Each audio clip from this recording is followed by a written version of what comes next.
అందరికీ praise the lord. ఈరోజు దేవుడు నీకు ఇస్తున్న వాగ్దానం ఏంటంటే కీర్తనల గ్రంథము 86వ అధ్యాయము 13వ వచనం. ప్రభువా నా దేవా, నా ఎడల నీవు చూపిన కృప అధికమైనది, పాతాళపు అగాధము నుండి నా ప్రాణమును తప్పించి ఉన్నావు. ఇక్కడ దావీదు గారు చెప్తున్నాడు ఏమంటే, ప్రభువా నా దేవా, నా ఎడల నీవు చూపిన కృప అధికమైనది అని చెప్పేసి చెప్తున్నాడు. చూడండి, అంటే నా పట్ల నీవు చూపిన అనుగ్రహము చాలా గొప్పది. అంటే ఇంతవరకు ఎవరు కూడా అంత గొప్ప అనుగ్రహం చూపలేదు అని చెప్పేసి చెప్తున్నాడు అన్నమాట. అలాగే చూడండి, పాతాళపు అగాధం నుండి నా ప్రాణమును తప్పించి ఉన్నావు. అంటే పాతాళము అంటే అగ్ని, మృత్యులోకం అన్నమాట. పాతాళపు అగాధం అన్నమాట అంటే నరకము అని, మృత్యులోకము అని. ఆ మృత్యులోకంలో నుంచి ఆ లోతైన స్థలం, ఆ మృత్యులోకంలోని లోతైన స్థలం నుంచి నా ప్రాణాన్ని తప్పించినావు.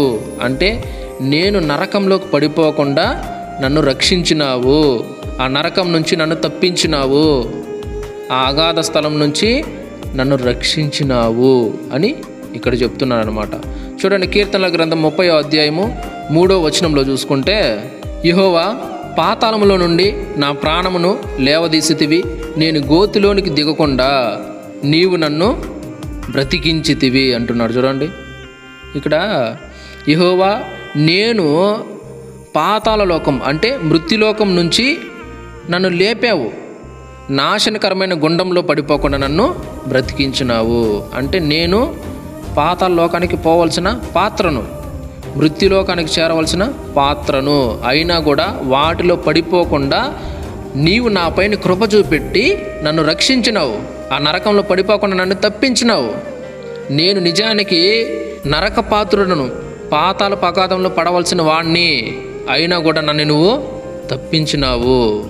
నేను ఏ మంచి లేని వాణ్ణి, ఎలాంటి మంచి పనులు చేయలా, నేనేం సత్యవంతుని కాదు, నేనేం పరిశుద్ధిని కాదు, నేనేం యథార్థవంతుని కాదు, ఏం యథార్థమైన పనులు చేయట్లా, నిజాలే చెప్పట్లేదు, ఇట్లా చాలా ఉన్నాయి. చూసుకుంటే నాలో లోపాలు ఉన్నాయి, పాపాలు ఉన్నాయి, శాపాలు ఉన్నాయి, దోషాలు ఉన్నాయి. మొత్తం నేను శపితమైన జీవితాన్ని జీవించిన, భ్రష్టమైన జీవితాన్ని జీవించిన, ఎందుకు పనికిరాని అన్నయ్య, నేను ఏ యోగ్యత లేదు స్వామి. అయినా కూడా ప్రభా, నా ఎడలు నీవు కృప చూపెట్టి ఆఘాతంలో పడిపోకుండా నన్ను తప్పించినావు, ఆ నరకంలోకి పోకుండా నన్ను రక్షించినావు అని దావీదు గారు ఇక్కడ మాట్లాడుతున్నాను అనమాట. చూడండి, దావీదు గారు మాట్లాడుతున్నాడు కదా, నేను ఎందుకు పనికిరాను అయినా కూడా మీ కృపను బట్టి నన్ను రక్షించారు, ఆ గోతిలోని పడిపోకుండా నన్ను తప్పించినారు.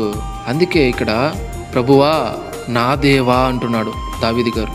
నా దేవుడా, నా ఎడల నీకెంత కృప స్వామి, నా ఎడల నీకెంత దయ స్వామి, నా ఎడల నీకెంత జాలి ప్రభువా, నేనంటే ఎంత ప్రేమ ప్రభువా నీకు. యేసయ్యా, ఈ లోకమే నన్ను ద్వేషించింది కదా ప్రభువా, ఈ లోకమే నన్ను అందరూ నేను ప్రభు దుమ్మెత్తిపోసింది కదా ప్రభువా, ఈ లోకంలో అందరూ నన్ను అసహించుకున్నారు కదా ప్రభువా, ఈ లోకంలో ఏ ఒక్కరూ కూడా కనీసం నన్ను చూసినైనా ప్రభా ఏమి అన్నట్టు పలకరించే అలాంటి స్థితిలో లేకుండా నన్ను నోటుకొచ్చినట్టు మాట్లాడడమే తప్ప, నన్ను దూషించడమే తప్ప, నన్ను వాళ్ళ ఇష్టానుసారంగా మాట్లాడడమే తప్ప కనీసం ఏంటి అని పలకరించే అలాంటి స్థితి కానీ లేకుండా అందరూ నన్ను అవమానపరిచిన వాళ్ళే ప్రభువా. నేను అలాంటి స్థితిలో ఉన్నానయ్యా, అయినా కూడా నా ఎడలు నువ్వు ఎంత కృప చూపిస్తున్నావు తండ్రి, ఎంత ప్రేమ చూపిస్తున్నావు ప్రభువా అని దావీదు గారు ఇక్కడ మాట్లాడుతున్నాడు. లోకంలో మనుషుల ప్రేమలు చూసుకుంటే అంతే, మనుషులందరూ అంతే, వారు అవసరం ఉంటే ప్రేమగా ఉంటారు, అవసరం తీరిపోతే ఓరా నువ్వెవరు అంటారు. శాశ్వతమైన ప్రేమ మాత్రము దేవుని దగ్గర మాత్రమే దొరుకుతుంది, ఎక్కడ దొరకదు. లోకంలో నువ్వు వెదికినా నువ్వు జీవితాంతం వెతకాల్సిందే, దొరకదు. లోకంలో ఉండే ప్రేమలన్నీ టెంపరీ, ఎప్పుడు ఊడిపోతాయో తెలియదు, ఎప్పుడు పొడుస్తాయో తెలియదు. కాబట్టి దావీదు గారు ఈ వాక్యాన్ని బట్టి చెప్తున్నారు. అందుకే నా ఎడల నువ్వు చూపిన కృప ఎంత అధికమైంది ప్రభువా, ఎంత ప్రేమ నేనంటే అని చెప్పేసి చెప్తున్నాడు. చూడండి, కాబట్టి ఈ సమయంలో ఎంతమంది అయితే ఎన్నో పరిస్థితులను బట్టి నాకు అవమానాలు వస్తున్నాయి, నన్ను అందరూ దూషిస్తున్నారు, అవమానపరుస్తున్నారు, నన్ను బాధిస్తున్నారు, నన్ను ఎవరు ప్రేమించట్లేదు, నన్ను ఎవరు పట్టించుకోవట్లేదు, నాకెవ్వరూ లేరు, అందరికీ నేనైతే అలుసైపోయినా, అందరికీ నేనంటే లెక్క లేకుండా అయిపోయినా అందరూ నన్ను ఒక పనికిరాని వేస్ట్ ఫెలో లాగా చూస్తున్నారు.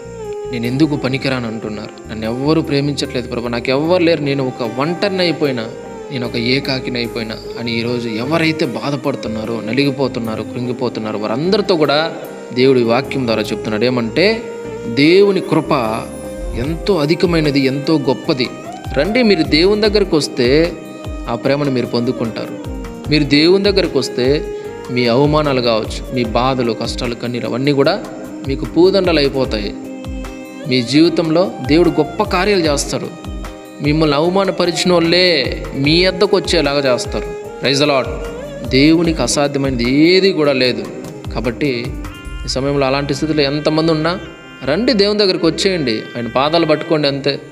ఇప్పుడు మీరు ఈరోజు వాళ్ళు ఎదుట వీళ్ళు ఎదుట కన్నీళ్ళు గార్చి నా బాధ అది, నా బాధ ఇది, అట్లా ఇట్లా అని చెప్పుకున్నా కూడా వాళ్ళు వినేంతసేపు వింటారు. తర్వాత ఎదుటోళ్ళకి వాళ్ళకి వీళ్ళకి చెప్పుకుంటారు నీ వెనకాల.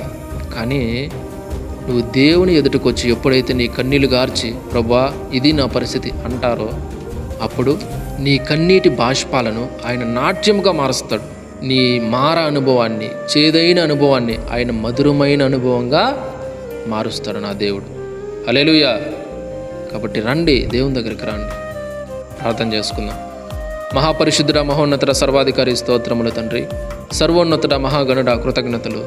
ఈ సమయంలో దేవా నేను ప్రభు ఈ వాక్యము ద్వారా నాతో అందరితో మాట్లాడినందుకు స్తోత్రాలు ఇస్తాను. అవును ప్రభా, ఈ సమయంలో ఎంతమంది దుఃఖంతో ఉన్నారు, వేదనతో ఉన్నారు. అయినా నాకు అవమానాలు వస్తున్నాయి, నన్ను అందరూ అవమానిస్తున్నారు, నన్ను అందరూ బాధిస్తున్నారు, కృంగదీస్తున్నారు, అందరూ నన్ను ఎందుకు నీ బ్రతుకు అంటున్నారు. అయినా నోటికి వచ్చినట్టు మాట్లాడుతున్నారు. నేను ఒక ఒంటరిని అయిపోయినాను, ఏకాకిని అయిపోయినా, నన్ను ఎవరు పట్టించుకోవట్లేదు, నన్ను ఎవరు ప్రేమించట్లేదు, నేను ఎందుకు బ్రతకాలి అని ఎంతమంది అయితే కృంగిపోతున్నారు, నలిగిపోతున్నారు. వారు ఏ పరిస్థితుల్లో అన్నా కావచ్చు. దేవా, మీరు సమస్తము ఎరిగిన దేవుడు, ప్రతి ఒక్కరి హృదయము తెలిసిన దేవుడు. కాబట్టి తండ్రి, ఎవరు ఎలాంటి స్థితిలో ఉన్నవారు అందరినీ మీరు నాయన ప్రభా ఈ మాటల ద్వారా వారిని ఆదరించండి, బలపరచండి, కృప చూపెట్టమని అందరినీ నాయన ప్రభా యేసయ్య మార అనుభవాన్ని తొలగించి మధురమైన అనుభవాలకు వారందరినీ నడిపించమని, కృప చూపెట్టమని, సహాయం అందించమని. అలాగే ఈ వాక్యం ఎంతమంది అయితే చూస్తున్నారో, షేర్ చేస్తున్నారు, పేరు పేరున దీవించమని, ఆశీర్వదించమని, సహాయం అందించమని నజరేయుడైన యేసయ్య అతి పరిశుద్ధ నామములో ప్రార్థించి వేడుకుంటున్నాము తండ్రి. ఆమేన్.